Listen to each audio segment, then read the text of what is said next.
برگشتیم با معرفی 5 فیلم جدید. ببینیم یا نه؟ ارزش دیدن داره یا نه؟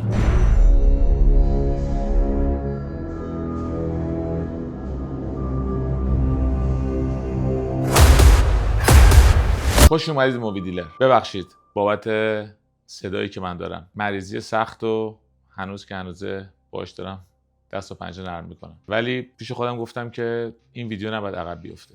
باید بیام و این فیلم‌ها رو به شما معرفی کنم. این سری ویدیوها مخصوص کساییه که شاید خیلی دقیق دنبال فیلم‌ها نیستن، کارگردانا رو نمیشناسن، یه جورایی دوست دارن یه نفر براشون فیلم انتخاب کنه و اونا ببینن. مطمئن باشن که ارزش دیدن داره یا نه. اسم این ویدیو هم همینه، ارزش دیدن داره. اینجا براتون 5 تا فیلم جدید که همشون برای دانلود هم اومدن و در دسترس هستن و بهتون معرفی میکنم و نظر خودم رو بهتون میگم که واقعا ارزش دیدن داره یا نه. مورد بعدی این که سعی میکنم که این ویدیو ادامه دار باشه. تقریبا هر ماه یا هر 40 روز یه ویدیو اینجوری تهیه میکنم و نظرمون راجع به مهمترین فیلمایی که توی اون روزا اومده بهتون میگم. قطعاً فیلمای خیلی خیلی بیشتری هم هستن، ولی فیلمای مهم، فیلمایی که بازیگر، کارگردان یا کلاً مسئله مهمی دور و برش هست، اونا رو مورد بررسی قرار میدم. یه مسئله دیگه، ممنونتون میشم حتما برام کامنت بذارید و نظرتون رو بگید راجع به این سری ویدیوها. آیا دوست دارید اینی که من خودم به شخصه نظرم رو راجع به فیلم‌های روز بگم؟ برام حتما کامنت بذارید. منتظر نظراتتون هستم. و بریم برای 5 تا فیلم این برنامه.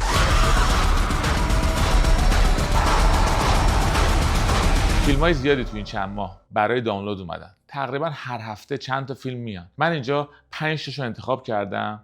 5 از مهمتریناشو که تقریبا تو این 2 هفته گذشته اومده. نظرمو بهتون میگم. بریم برای اولین فیلم. لانگ واک، پیاده‌روی طولانی، به کارگردانی فرانسیس لارنس.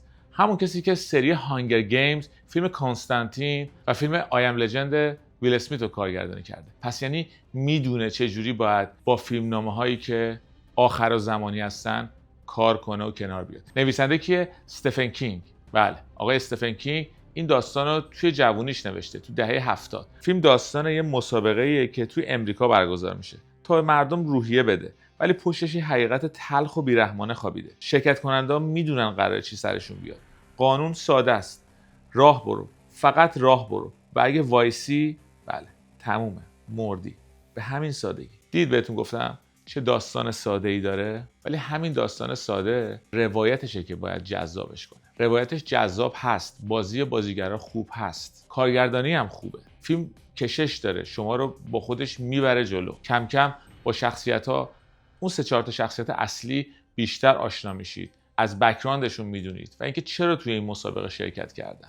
ولی یه چیزی که منو توی فیلم اذیت کرد این بود که با اینکه میدونستن میمیرن، با اینکه میدونستن شرکت کننده ها توی اون مسابقه فقط 1 نفرشون برنده میشه، خیلی راحت با این قضیه برخورد میکردن. از همون اول فیلم راحت برخورد میکردن. اشخاصی هم که میمردن، حالا به هر دلیلی نمیتونستن به این پیاده‌روی طولانی ادامه بدن، مرگشون با اینکه دلخراش نشون داده میشد، ولی از کنارش انگار خیلی ساده میگذشتن. یکم برای من این قضیه جور در نمیومد. ولی در کل فیلمی بود که بهتون پیشنهاد میدم.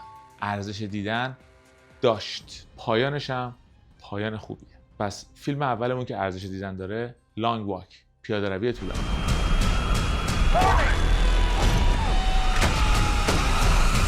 فیلم دوم، دت آف وینتر، مرگ در زمستان، به کارگردانی برایان کرک. این کارگردان فیلم خیلی مهمی نساخته. چند قسمت از سریال گیم آف ترونز و چند قسمت از سریال جکال و شغال که پارسال اومده بود کارگردانی کرده. این میشه گفت مهمترین فیلمیه که تا الان ساخته. فیلم در کنار اون فضای تریلر و اکشنش دوست داره یه فضای درامی هم داشته باشه. فیلم داستان زنیه که میرسه به یه خونه دور افتاده توی منطقه سرد و برفی. توی زیرزمین اونجا اتفاقی دختری میبینه که بسته شده و تلاش میکنه که به اون دختر کمک کنه. فقط مشکل اینه که رفتار زن خیلی سریع و مصنوعی پیش میره. انگار بدون هیچ دلیل منطقی همه انرژی زندگی و جونشو میذاره پای کمک کردن. فضای فیلم فضای جالبیه. بازی بازیگران در حد متعادله.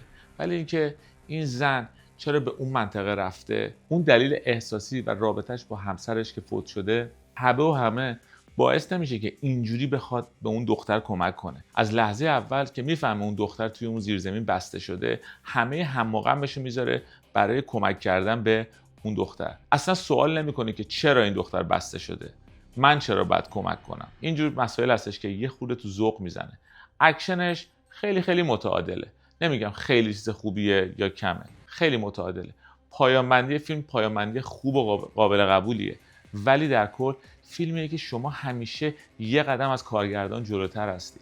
همه مسائل میتونی حدس بزنی، همه اتفاقات تقریبا حدس زده شده است. پس نه، من این فیلمو فاقد ارزش دیدن میدونم. فیلم دوم ما Dead of Winter.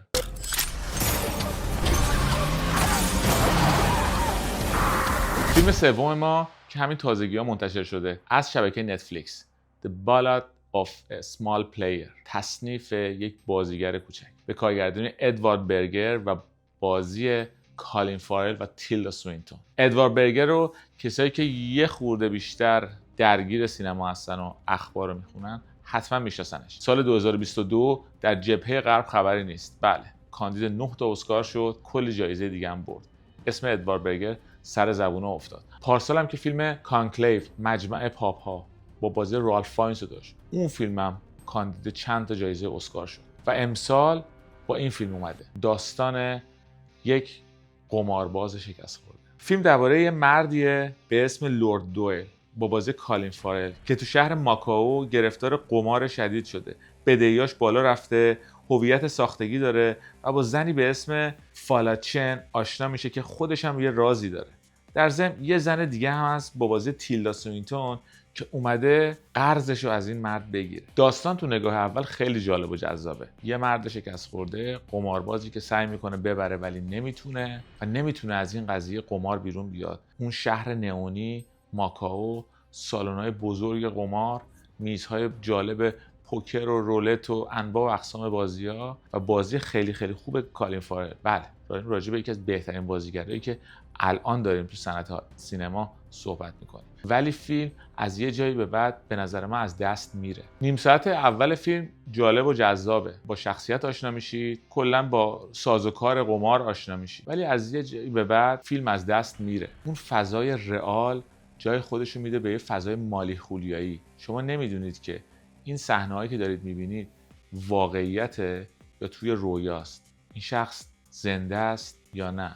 و مدام این اتفاقات میفته و میفته و میفته و من به عنوان کسی که بیننده این فیلم هستم نمیتونم باش ارتباط برقرار کنم. یه جورایی از فیلم پرت میشم بیرون. از یه جایی دیگه برام اهمیتی نداره که چه اتفاقی داره برای این شخصیت ها میفته. و اینجا بود که فیلم برای من از دست رفت. بله، ببخشید آقای ادوارد برگر، ببخشید کالین فارل، ولی نه، این فیلمی نبود که من بخوام پیشنهادش بدم. این فیلم به نظر من ارزش دیدن نداره. پس فیلم سوم ما تصنیف یک بازیگر کوچک، ارزش دیدن نداره.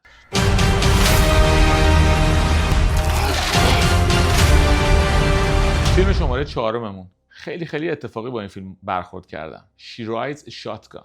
اگر بخوام یه اسم برای این فیلم بذارم، به فارسی تقریبا معنی کسی رو میده که کسی که کنار یک راننده نشسته، یا محافظ یا راننده، کسی که کنار دستش نشسته. یه خورده سخته به فارسی ترجمهش. She Rides a Shotgun. یه پدر خلافکار تازه از زندان آزاد شده باید از دخترش محافظت کنه، چون یه سری آدم خطرناک دنبال انتقام و نابود کردنش هست. این دو نفر وارد یه سفر میشن و تو این مسیر رابطهشون کم کم جالب و گرم میشه. اوایل شاید فقط یه تعقیب و گریز باشه، ولی کم کم اون حس پدر و دختر بودن و اون صمیمیت یه گرمای خاصی به فیلم میده. بله، درست فهمید، یه گرمای خاص. اینجا ما با یه فیلم جنایی اکشن طرفیم، ولی بیشتر از همه اون رابطه پدر و دختری که برای ما جالب میشه و بازی اون دختر کوچولو خیلی خیلی تو این گرما کمک کننده است. خیلی تو فیلم قشنگ بازی کرده. حتما بهتون پیشنهادش میدم. فیلم خیلی خوب میره جلو، اصلا شما رو خسته نمیکنه، با ریتمش همراه میشید. اکشنای خوبی هم داره، اکشناش زیاد نیست ولی خوب و بجاست. پایامندی خیلی خوبی داره و مهمتر از همه شیمی بین این پدر و دختر خیلی خیلی خوب از آب در اومده. فیلمی بود که اصلا نمیشناختم و دقیقاً جاش همینجا بود که به شما معرفیش کنم. بله، فیلم شماره 4 ما ارزش دیدن داره. She Rides a Shotgun.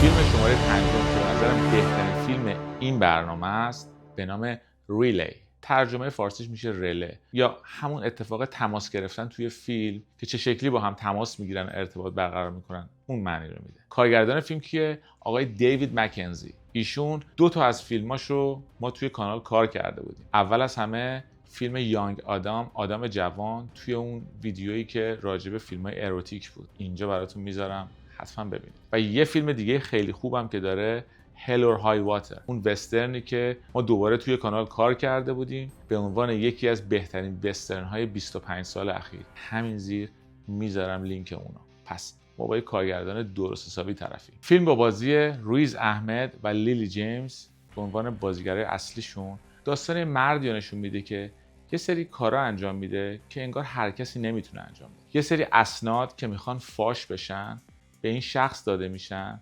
که یه جورایی پته شرکت‌های بزرگ، کمپانی‌های خیلی بزرگ رو آب بریزه و این وسط دلالی و معاملاتی که انجام میشه رو این شخص انجام میده به یه شکل فوق‌العاده قشنگ و جذاب. چجوری پولا رو میگیره، چجوری تحویل میده و چجوری با این کارگزارا یا با اون کسایی که باید تماس میگیره خیلی خیلی جالب و جذاب از آب در اومده. و اینجا ما داستان دختری داریم که توی یکی از همین شرکت‌های بزرگ کار میکنه. یه سری مدارک داره ولی نمیخواد اینا رو پخش کنه. میخواد دوباره به شرکت خودشون برگردونه. ولی کار به این راحتی‌ها جلو نمیره. اون باید یه شخصی داشته باشه که رابط باشه و بتونه این کارو براش انجام بده. و اون شخص کسی نیست جز این قهرمان ما. یه رابطه احساسی خیلی جالب و جذاب و یه طرفه شکل میگیره. یه پایان‌بندی درجه 1 داره فیلم. هر چیزی که به عنوان یه فیلم سرگرم کننده شما بخوای این فیلم داره. فیلم برداری خوب، موزیک خوب، بازی‌ها خوب، ریتم فیلم خوب. مهمتر از همه یه ریتم فوق‌العاده جذاب داره. این فیلمو بهتون پیشنهاد میدم. بیشتر از این راجع به داستانش صحبت نمی‌کنم. هیچ چیزی رو نمی‌خوام اسپویل کنم. دوست دارم خودتون برید و با فیلم مواجه بشید. فیلم شماره 5 ما ریلی قطعاً ارزش دیدن داره.